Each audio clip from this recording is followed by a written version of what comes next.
I'd like to introduce the two candidates for State Senate for the Worcester-Norfolk District, which is comprised of 14 towns that go all the way from Milford at one end, all the way through to Southbridge at the other. To my left is incumbent State Senator Richard Moore, a 20-year incumbent, and his challenger is State Representative Ryan Fatman from Sutton and surrounding towns.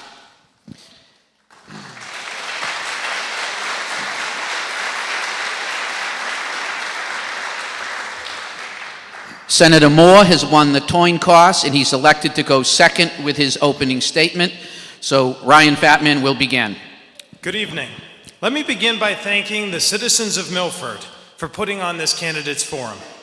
I also want to thank Senator Moore for his service. I was friendly with Senator Moore before this campaign began, and I'll be friendly with him after. We are both running competitive campaigns, and it's because we care both very deeply about our state, the people we serve, and the issues that are at stake. And I respect his service. But while Senator Moore and I have worked together to pass local legislation to help our communities succeed, we disagree on many of the big issues of today, like the automatic gas tax. He voted for it. I voted against it. Requiring a social security number for public benefits. I voted for it. He voted against it twice. Putting a photo ID on the EBT card. I voted for it. He voted against it. And since I announced my candidacy for the state Senate, Senator Moore has changed his position, starting to vote for these reforms. This shows that the competition of ideas works, and that we need new ideas in principled positions in the state Senate. Since I launched my campaign for the state Senate, I've knocked on thousands of doors and met hundreds of hardworking people looking for change. It's been my honor to serve as a state representative. I was elected in 2010, re-elected in 2012. Haven't been around long, but long enough to know things need to change in our state. People watch their state senator raise their gas tax automatically, making it more expensive for them to go to work. Yet he gets paid to drive to work, nearly $40 a day, a perk he voted to double. This is supposed to be a government of the people, by the people, for the people. But too often, our politicians seem above the people, and that's not right. My belief has been to go to the people, to listen to them at their doorsteps, and to let them know that I care about their family and their future. People want Massachusetts to be affordable, and they want their elected officials to be held accountable. And they want fairness, too. When they see the welfare system used for things like alcohol, tobacco products, lottery tickets, they know that's not welfare. That's unfair.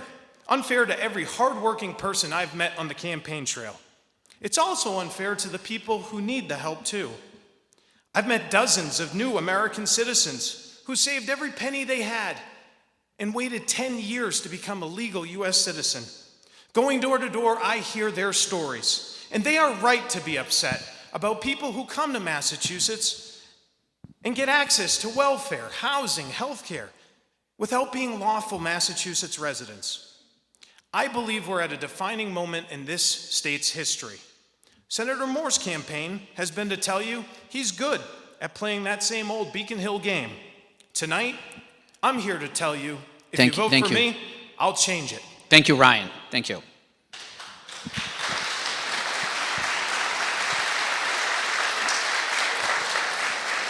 Again, I'm going to ask you again to please hold your applause till the end of the debate so we can be fair to both sides. Okay? Although you can applaud for me in equal measure.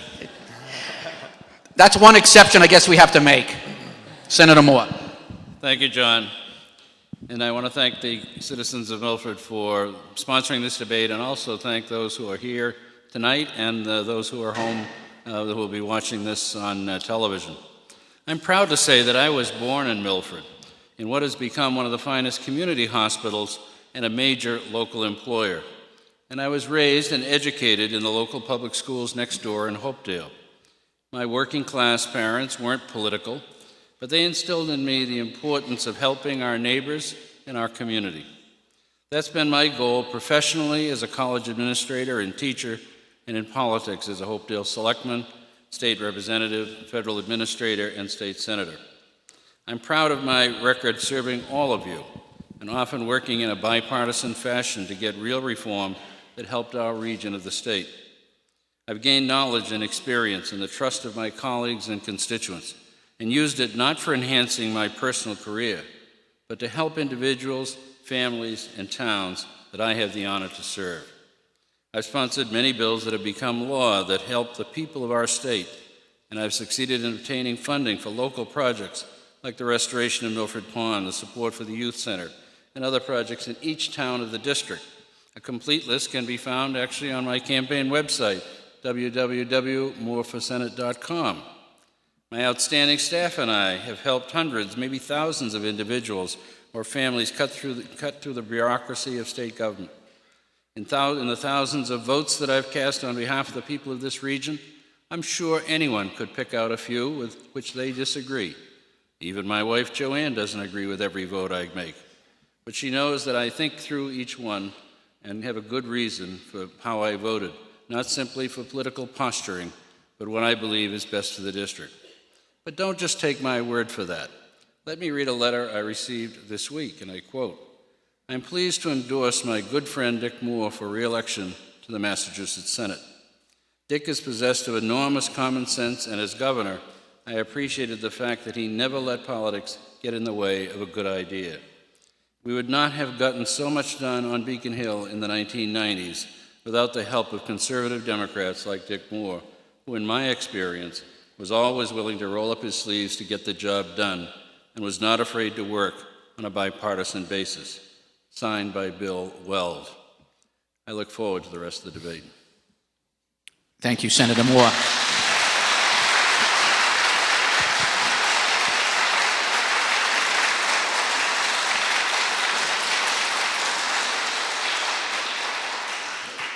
We will now move towards the challenge portion of the debate, where the candidates will ask each other questions. We will move, Ryan Fatman will ask the first question of his challenger. Thank you.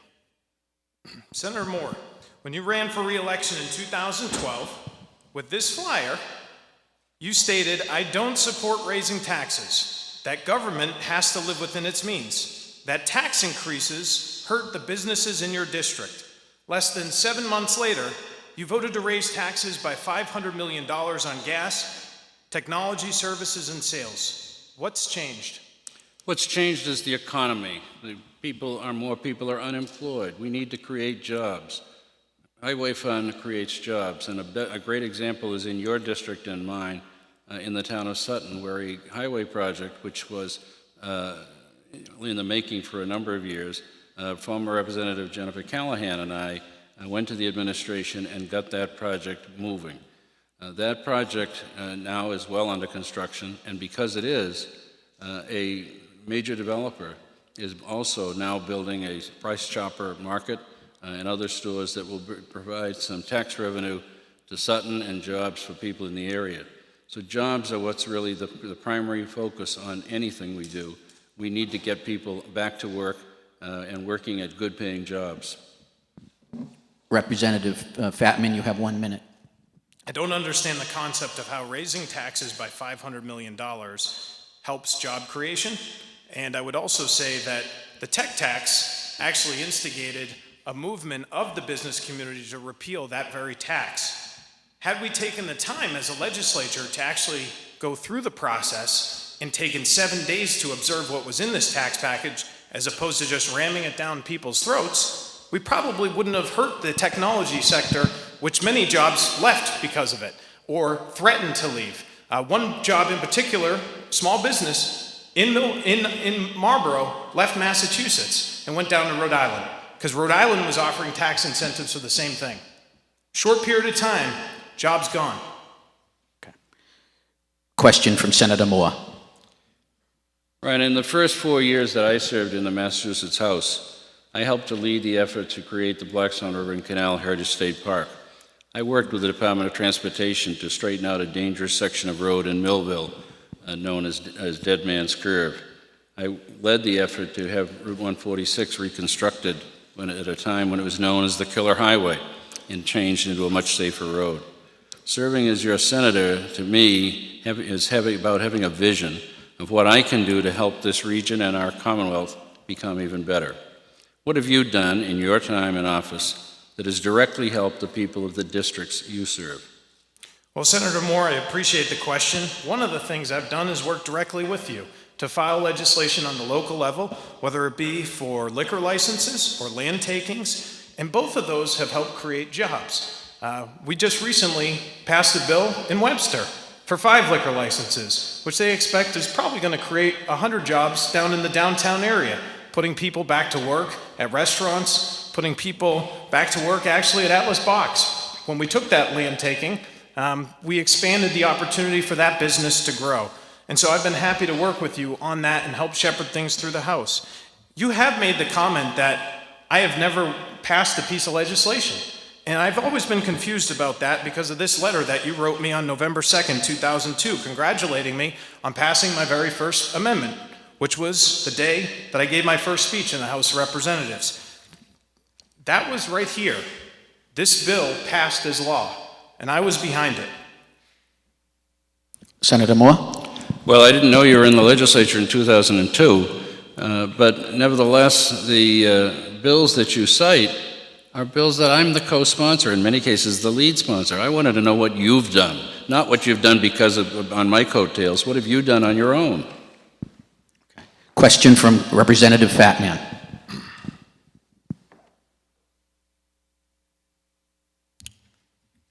Senator Moore, on a recent interview, in response to my criticisms for you voting against a valid Social Security number for taxpayer-funded benefits, you said, and I quote, "I voted the right way when it mattered." Shouldn't every vote matter?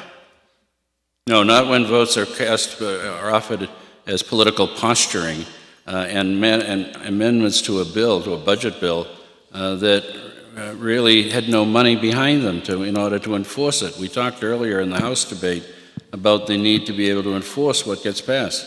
Those amendments, the 2 amendments that dealt with the welfare reform, would have undermined the effort for comprehensive reform that was on the schedule for 2 weeks from that debate.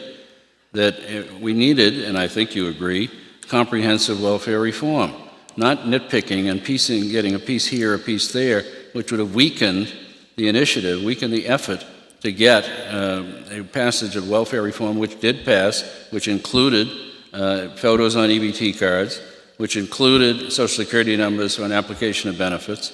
And so I voted for it when it passed as the bill that we all wanted, not as a piecemeal attempt to try to undermine what would have been the effort to really make significant reform in this system. Representative Fatman. If we had taken the piecemeal approach and passed common sense reforms to require a Social Security number in 2013, we probably wouldn't have wasted $50 million of taxpayer money sending out registrations to dead people. I mean, this has been happening across the Commonwealth, and it's been a tremendous waste of resources. Putting a photo ID shouldn't wait for a comprehensive bill. It's common sense, and it should become law immediately. I'm happy that I supported the comprehensive package as well. I'm glad you did. But my God, how long do we have to wait for common sense to become law in this state? It is a Commonwealth. There should be common sense. Question from Senator Moore. Well, of course, the common sense was initiated by Governor Romney when he chose not to fund the photos on IBBT cards. I worked to improve the health and safety of our children requiring medical emergency response plans in all our schools, leading the effort in the budget to add $250,000 for matching grants for automatic external defibrillators, AEDs, to revive victims of heart failure, and expanding school health funding. What have you done to make the lives of our children safer in our schools? On November 15th, 2010, shortly after I got elected, there was a young man named Michael Elsesser who passed away in a football game. And it was devastating to the Sutton community. My brother was friends with him. And we worked together, bipartisan, to try to make sure that that bill got passed. Now, that bill had been filed 8 years previous to me getting there. But it passed within my first year. And that's because I brought people together, including Senator Moore. I brought 200 students into the State House, some from this community, who remembered watching their own classmate, Tyler Symes, get hit with a hockey puck in the chest and be saved because of those AEDs. And so we worked together, knocking on doors of legislators with 200 students from Sutton High and BVT and Milford to make sure that this bill passed. And when it got stopped in the House, I sat with the Alcesser family and I sat with Speaker DeLeo and made sure that within a week that bill passed. That's what I've done. Well, you give yourself a lot of credit. It's actually the tragedy of Michael Alcessa and Tyler Symes that initiated the effort to pass that bill. It happened to be after your election that Michael passed away and that Tyler was seriously injured. It was because of their tragedy, not because of anything you did, to get that bill passed. We didn't work together. You were out having rallies on your own, while I was working with the sponsor of the bill, Senator Montigny, to perfect the bill, and I offered the amendment that formalized the bill in the right way, to make sure we'd also have the school department enforcing it as well, and make sure that these reports were done. I voted for it. I was a co-sponsor of the bill with Senator Montigny, and that's where I got through. I was looking for what you really did on your own, not always on my coattails. Next question from Representative Fatman. Senator Moore, how can you empathize with the average voter whose gas tax you voted to raise forever when you collect nearly $40 a day to drive to work, lease your car in your campaign for almost $17,000 a year for the last 12 years, and you get to write off 55 cents on every mile you drive throughout the district, whether to Boston or event, due to the IRS tax code? Well, first of all, apparently the brochure you sent out was a lie, that I received $100. That's what the brochure that was sent out to support you by the Republican State Committee. So either they have fuzzy math or you lied in the brochure. It clearly is less than that. You know that by just looking at the law as to who can do it. The person that gets $100 a day is one of your Republican colleagues who's from Nantucket. He can either get there by swimming or he can take the ferry, but he needs some assistance. I guess if it's wrong, Scott Brown was wrong in taking it, $37,000 during his time. I guess Karen Polito, your leading running mate for the second spot on the state ticket, she took $34,000 during her years in the House of Representatives. I don't think it's wrong.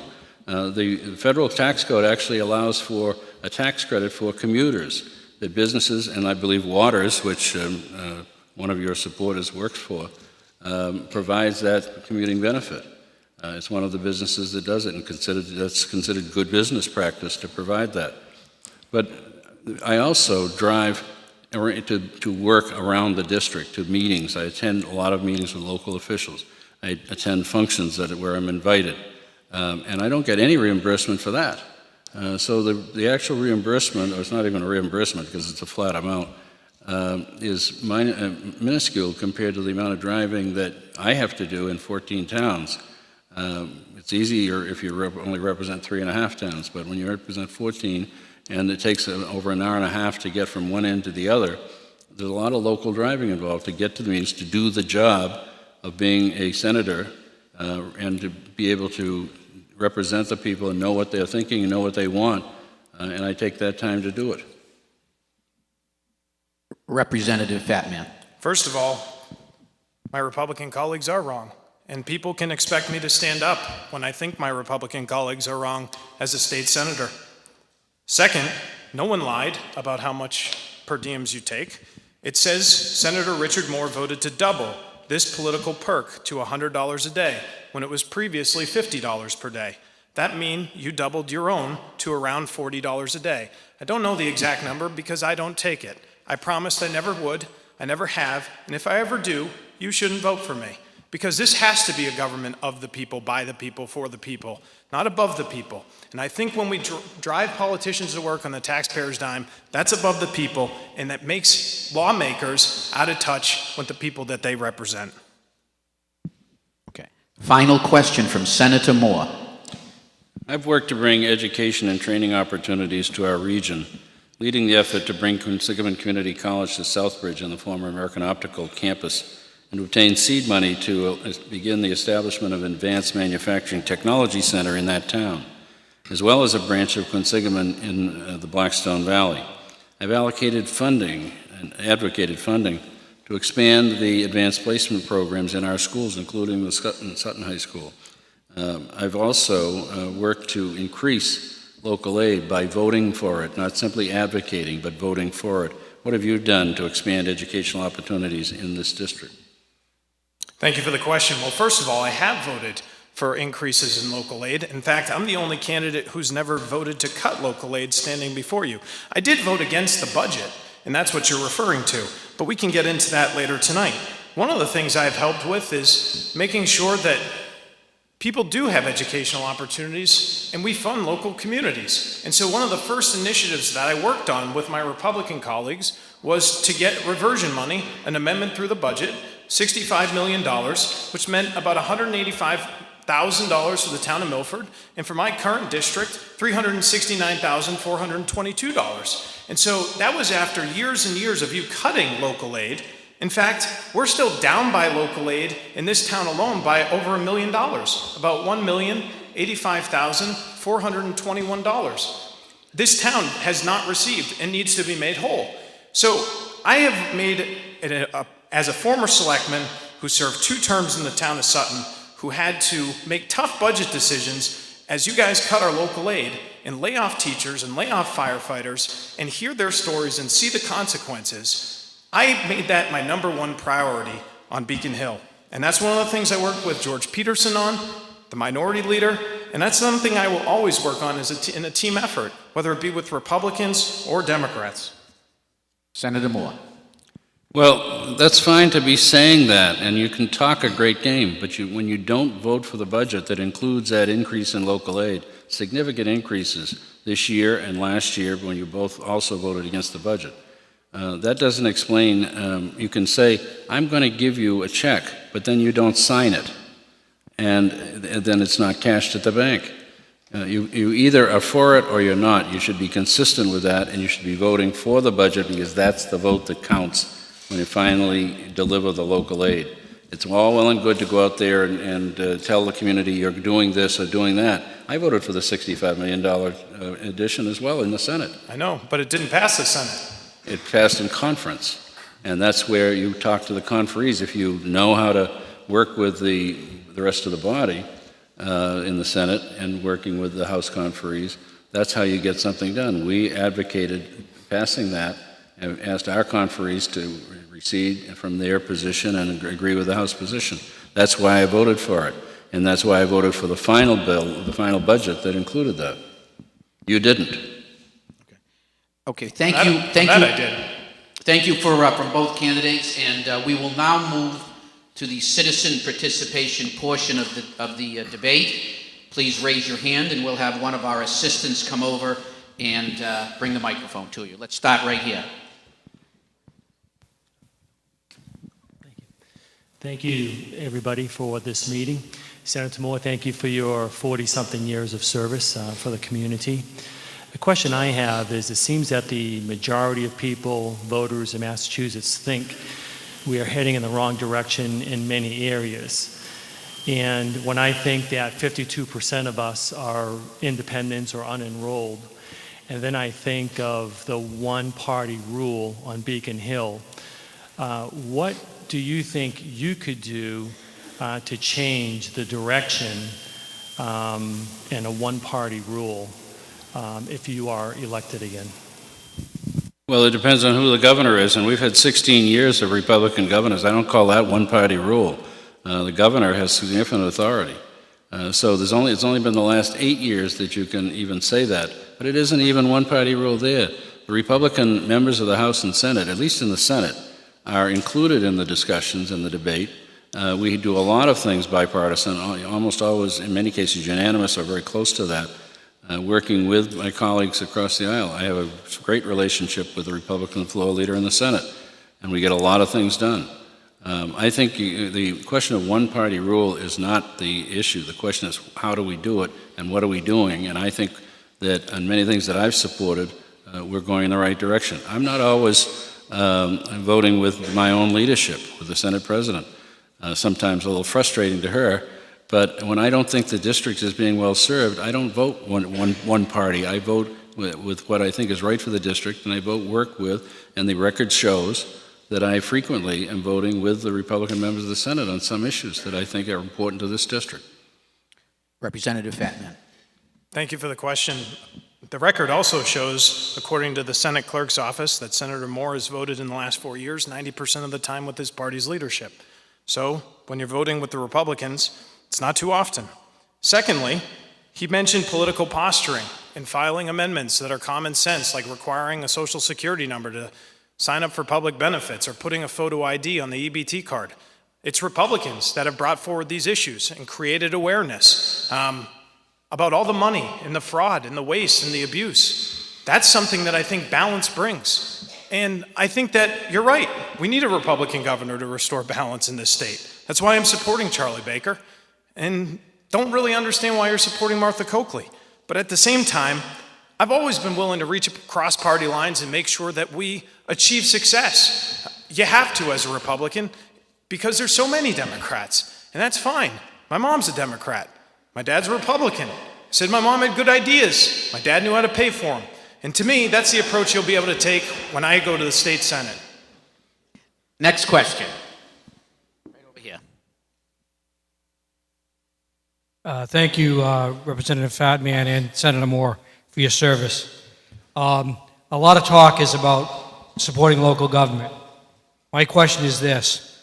On the matter of the proposed correctional facility in Webster, are you supporting the opposition that's being presented by the elected leaders and the citizens of that town, or are you siding with the Republican sheriff of Worcester County?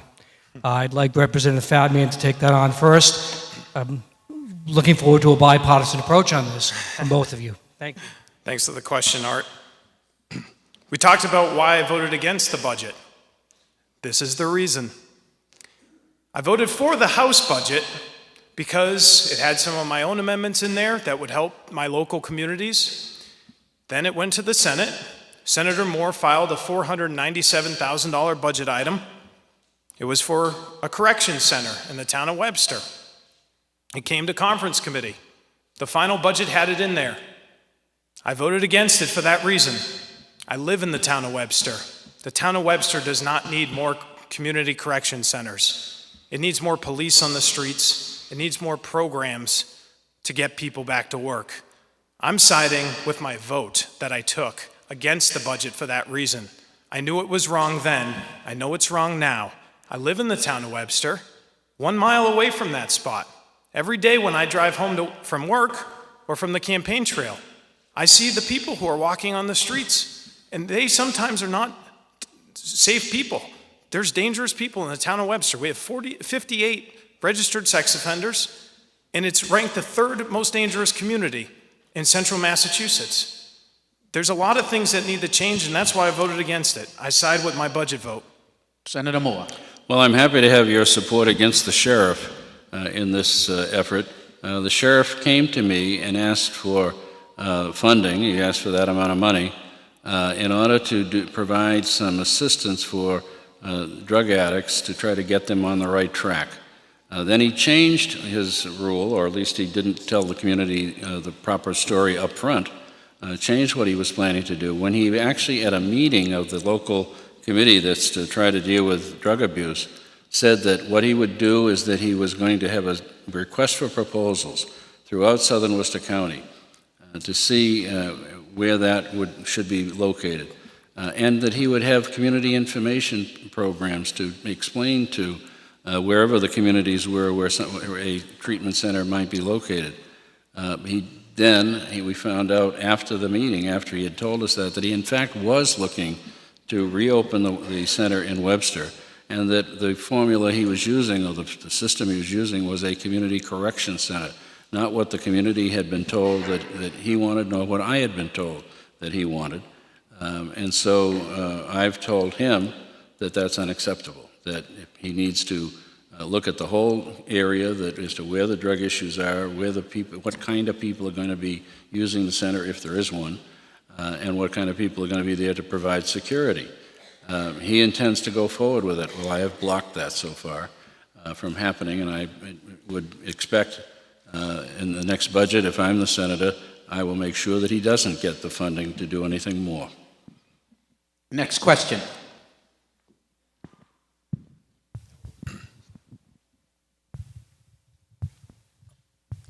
Bill Bissonette from Bellingham. By the way, that's the last town in the senatorial district. I'm a former chairman of the Finance Committee and chairman of the Board of Selectmen.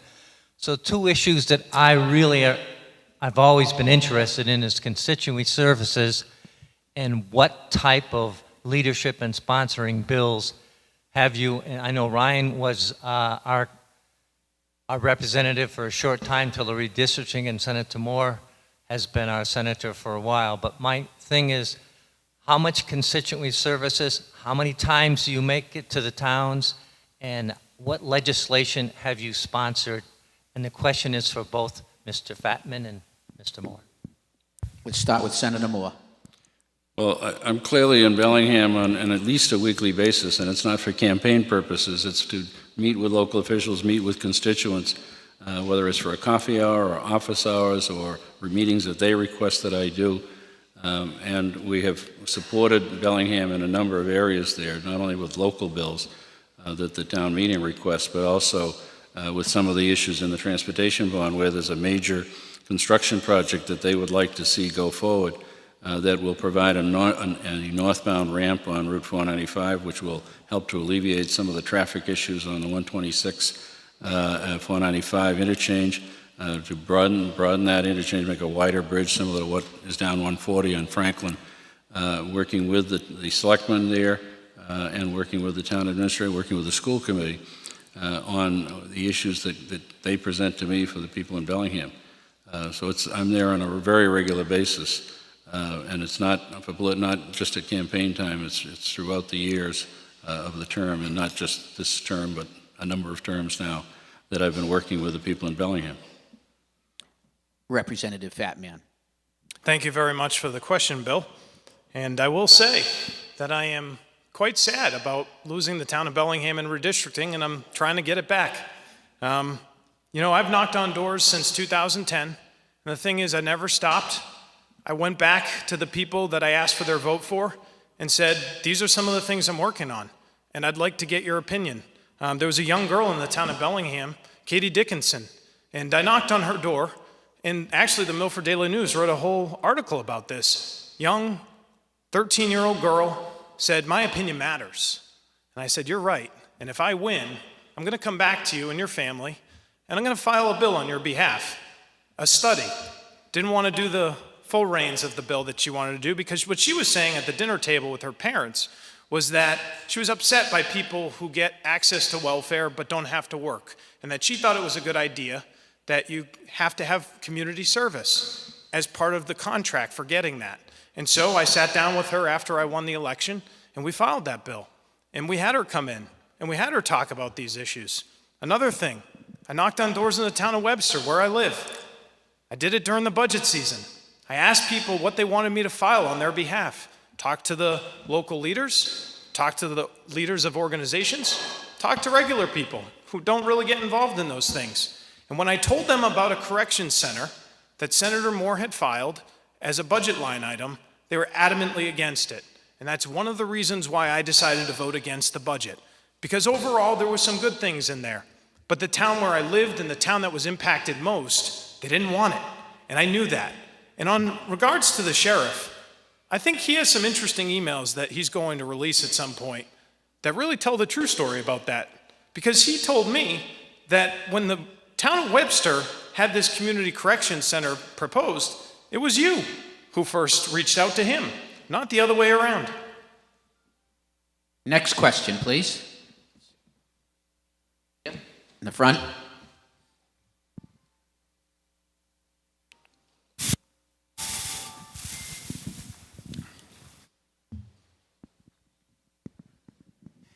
In the last U.S. Census in Milford, Massachusetts, it was determined that 1/3, 10,000 immigrants were in my hometown. We spent a lot of time this evening talking about illegal immigration. Let's make it clear what the issue is. The President of the United States has opened the borders. Governor Patrick and the legislature has supported the President and housed illegal immigrants, invited them here by the busload to be housed at Camp Edwards and around this Commonwealth. It's coming. A taxpayer group analyzed the Massachusetts welfare benefits and the benefits around the United States. Massachusetts has the highest welfare benefits in the continental United States, worth $50,000 per person. I would ask you, isn't that why illegal immigrants are coming to Massachusetts in droves? Because our politicians have invited them here. Would you comment on my remarks? Senator Moore, let's start with you on that one. Well, first of all, I don't know where you heard that the legislature joined with the governor in that request or invitation, because it just simply is not true. The legislature did not vote for that. The governor did it under his executive authority, offered two bases that, as Commander-in-Chief of the National Guard, he is able to do. He did not consult the legislative leadership, let alone the legislature as a whole. I don't know where you've got the figure in the Milford census, because they wouldn't know who was an illegal alien. They wouldn't be taking that kind of information. There might be that many immigrants, and there are a lot of people in Milford who are the descendants of immigrants, certainly, and some that are recent immigrants, but they're here legally, too. There are some illegal aliens, too, but I don't think they show up on the census tract. We're not any more attractive than many other states in the United States to people from other countries, and I think Representative Fernandez talked about it earlier in the previous debate, and that was because of the economy. People are coming here to look for jobs and send money back to their homeland, wherever that may be. And I think one of the areas that we need to look at in order to try to get that under control is to look at the check cashing areas of businesses that exist, because that's where the money flows through, and that people are collecting, whether it's under the table or legally, goes through that process, and we need to take a look at that to see if we can't identify some of this underground economy and begin to deal with the employers who are illegally hiring people and attracting them here. So they're not working, for the best of my knowledge, for the state. They might be under contract sometimes with the state. I can remember a few years back that I turned on the 11 o'clock news and they were bringing the custodial staff out of the building with immigration. I think that's been changed since then, a number of years ago. But I don't see that, and I've not heard from anyone that can document it, that it is in fact a magnet. Representative Fatman. Thank you very much for the question. And as you're probably aware, I've made this a very important issue in my campaign. The reason is, when I knock on people's doors, it's what they talk about. And it's also something that I believe is a problem personally. These problems didn't happen overnight. They happened over the course of the last 44 years. Massachusetts has put in place policies that incentivize illegal immigration, and that's not fair to a whole heck of a lot of people. One of those policies is not requiring a social security number to get access to certain benefits. Now, we do for welfare, we don't for housing, we can do better. I also think that this problem breaks down on a fairness to the people who choose to come here the right way. I've met plenty of them. Georgina, who lives in this town on Diana Circle, she came here with her entire family. It took 20 years. She left her family for a better opportunity in this country, in this state. It is not fair to her to give opportunities for people who don't follow the law. It's also not fair to the people who, are working taxpayers and see that money abused and get frustrated with it, sometimes even angry. But I go back to Georgina because 20 years is a very long time. And then I think of Rosalina, another woman who I met who lost her job because somebody was able to undercut the market and get paid below her $10 an hour job. They didn't have to record it. They gave the immigrant $7 an hour, $6 an hour. We don't know. And that to me is the crux of this problem. It's also not fair to a lot of the illegal immigrants. And let me explain that statement. There are illegal immigrants here who are not seen, not heard, who have violence committed upon them and are not comfortable going to the police. We need to solve this problem because that's a humanitarian issue as well. I think we need to make sure that our policies in Massachusetts reflect those of other states. Arizona. Thank you, Ryan, Fat Man. Thank you. Next question. Hello, thank you for the opportunity to participate in this forum. My name is Ann Donovan, and I'm a resident of Milford. And my question is for Senator Moore. Senator, in your opening statement, you mentioned that you have a good reason for every vote that you made. Can you please provide the audience with your top 2 reasons why you voted in favor of the gas tax twice? Jobs and jobs. Because the gas tax was needed because we have a huge deficit in the infrastructure of the Commonwealth. It was mentioned earlier, and it's true that the last time it was raised was 1991. Most prices for just about anything have increased dramatically since 1991. The cost of steel, that it's essential for most bridges, has increased largely because the Chinese are buying up whatever steel they can get. The cost of asphalt has increased because it's got oil in it, and the price of oil, for the most part, has gone up. The price of labor goes up. The price of land that's sometimes needed for land taking goes up. We have a serious safety issue. It's actually cost people more money and wear and tear on their car to use unsafe roads and roads that are improperly maintained.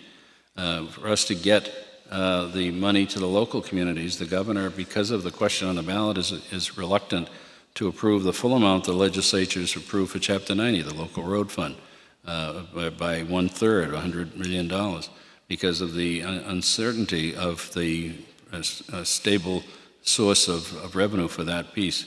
This provides jobs for people in construction. It provides the ability for people to get to work safely and on time, to get goods and services safely to market.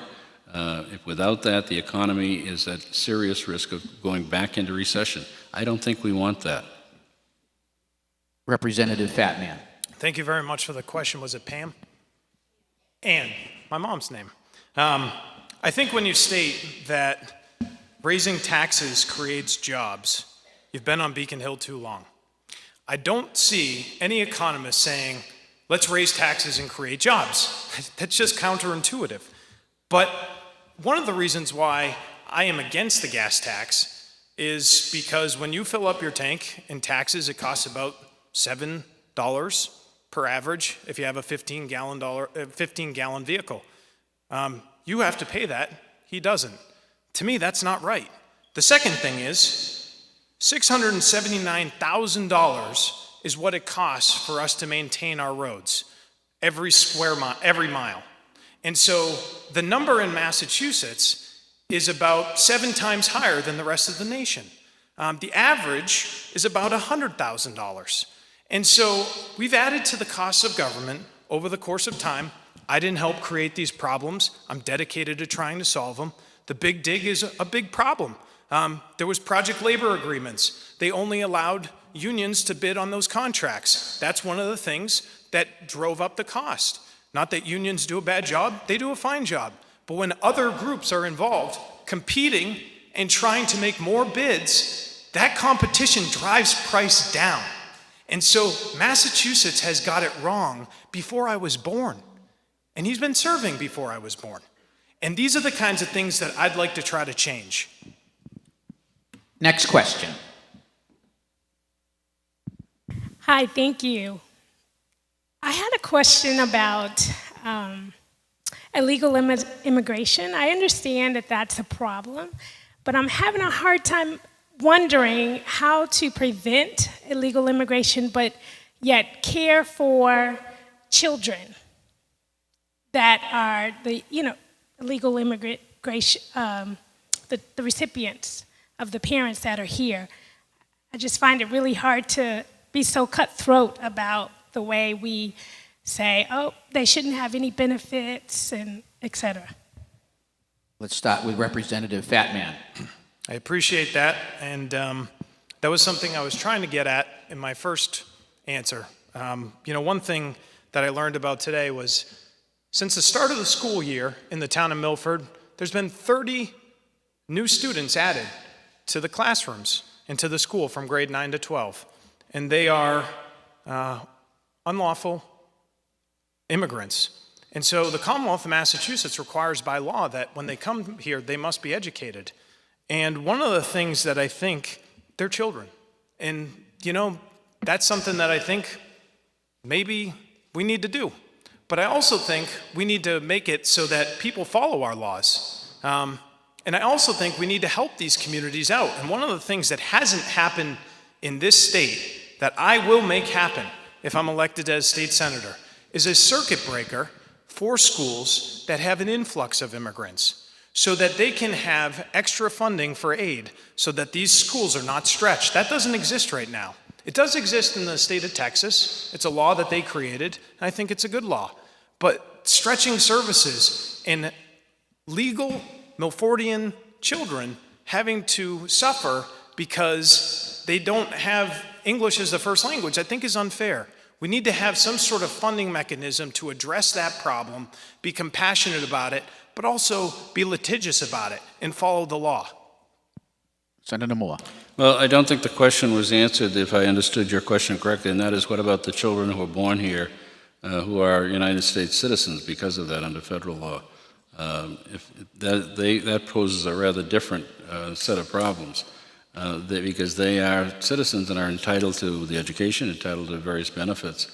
There's an option, I suppose, if Representative Fatman has his way, of deporting the parents and leaving the children, but then there's another expense there, and it's obviously socially not acceptable to do that. So it becomes much more difficult to split as Solomon would have done, to split the baby in order to enforce that part of the law.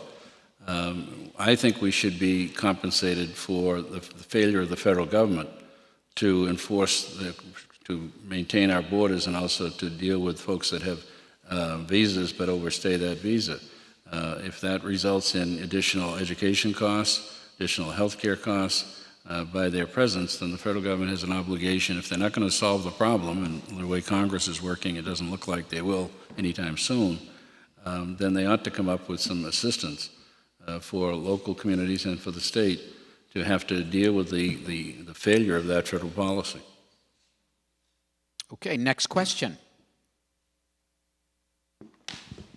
We got one way back in the back there.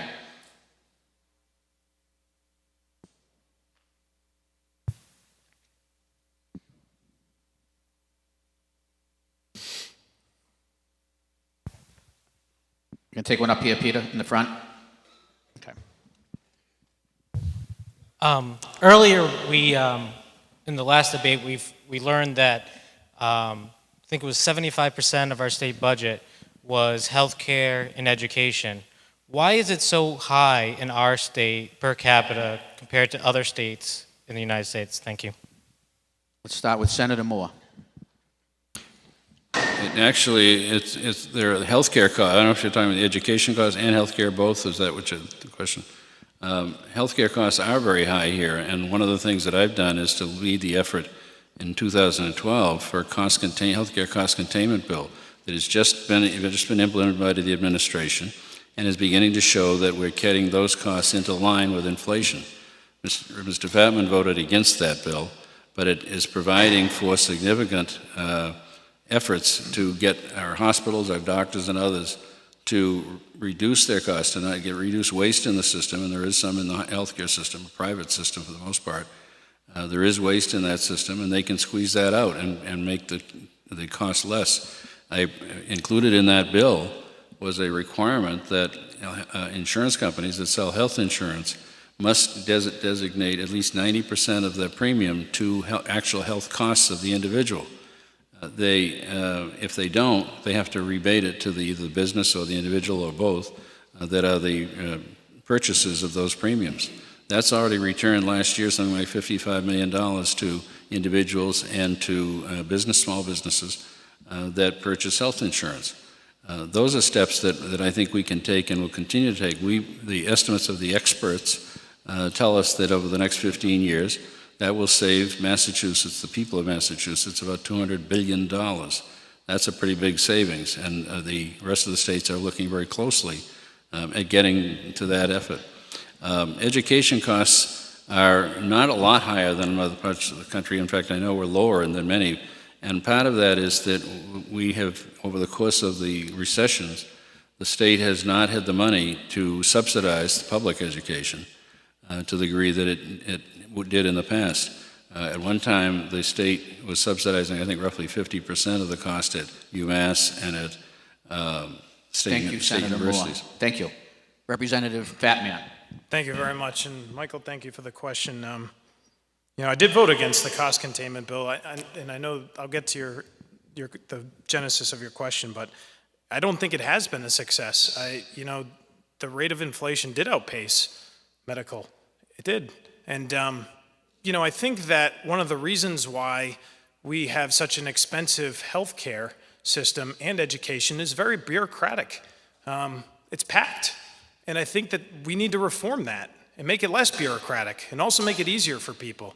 One thing that, just to go on the side of education, because Senator Moore took on healthcare, education is near and dear to my heart. I think my mom's a teacher, and I have student debt, about $40,000. And so I think education in this state is expensive. And, we pay administrators at the UMass systems a lot of money.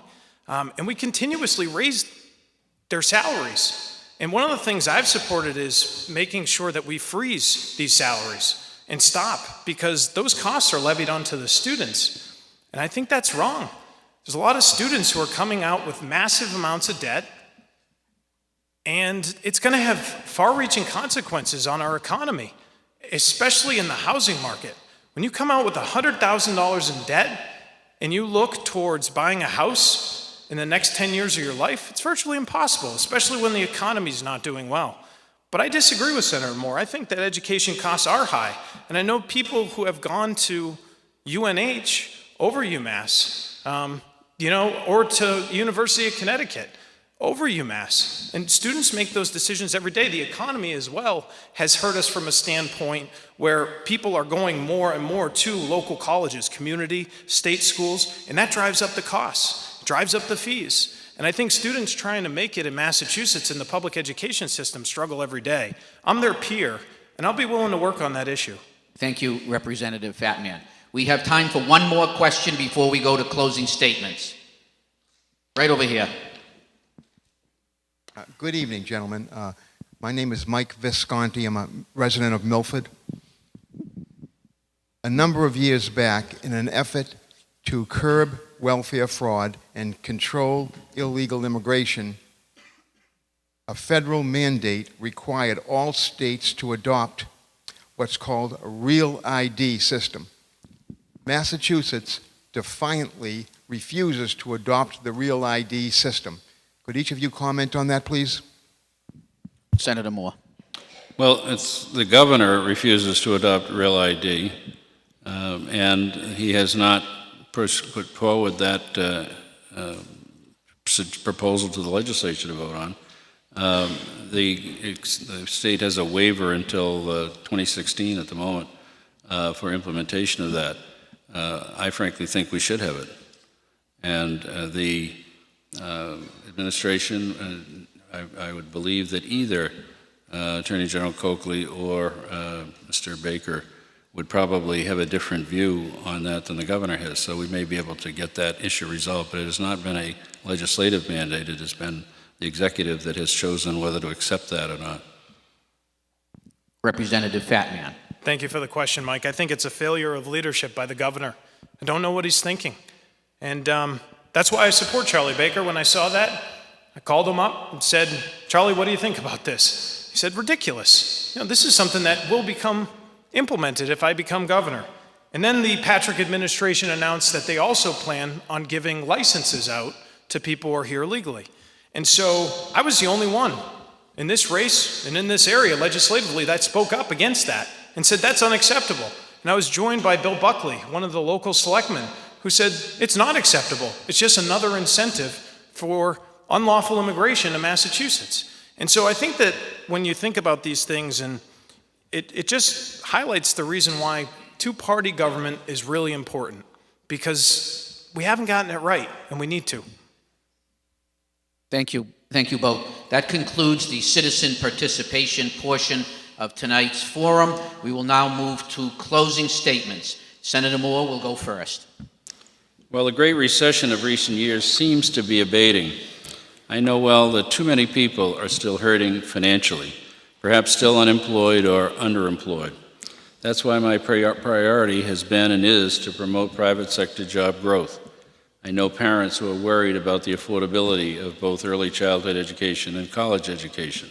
Mr. Fatman went to private colleges for undergraduate and graduate work, and obviously those are a little more expensive because they're private colleges, they're not the state university. We have actually provided in the budget this year that he opposed additional money for the University of Massachusetts, so they hold the line on fees and on tuition. Whether it's getting funding to help Milford Regional Medical Center gain electronic health records, or for traffic and road improvements in any of the numerous projects and services that benefit the towns and the residents of the senatorial district, I've listened to what the residents and community leaders need, and I've brought real results time and time again. Whether it's services or legislation needed to improve the life of the disabled or our senior citizens, improve mental health and address the scourge of drug abuse, support efforts to reduce domestic violence, help our young people to afford a college education, increase the likelihood of early childhood education, and any of the numerous other programs that make life better for our fellow residents.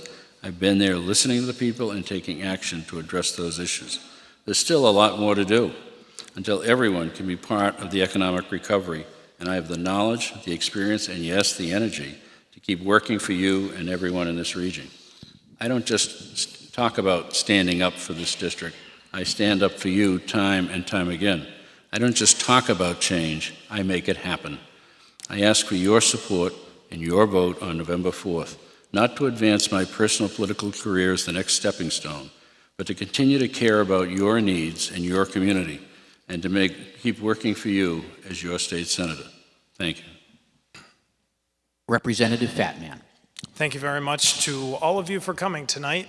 Thank you, Senator Moore, for the respectful debate. Thank you to our moderators for hosting this. Today is my grandmother's 91st birthday.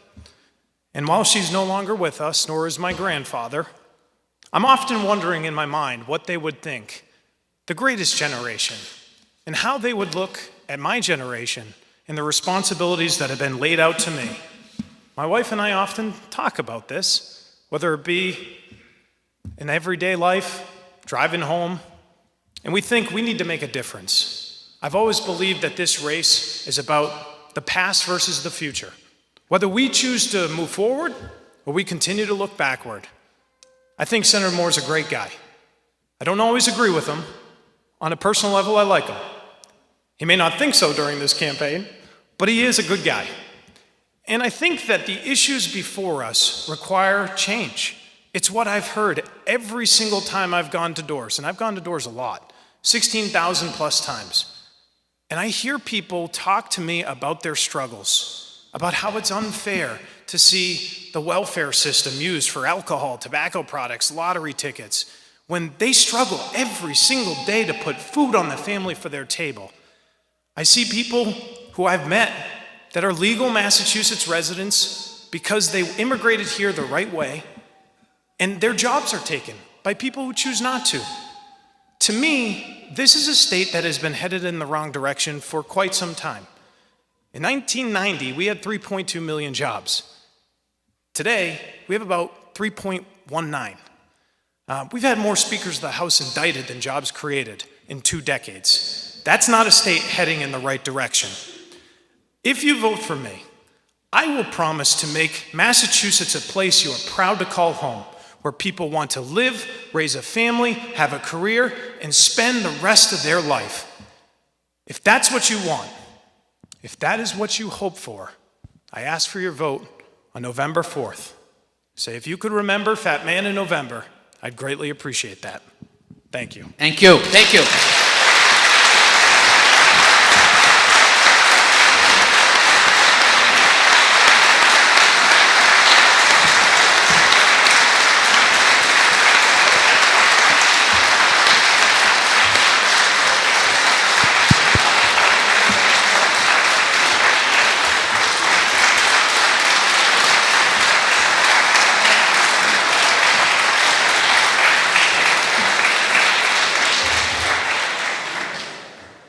I'd like to thank both candidates for an excellent debate, and I would like to thank all of you for coming here this evening. The forum is now closed. If you would like to speak to the candidates, they will be mingling around back, and thank you so much for coming. If you'd like to find out more information about the candidates or about our organization, Citizens for Milford, please look at our website.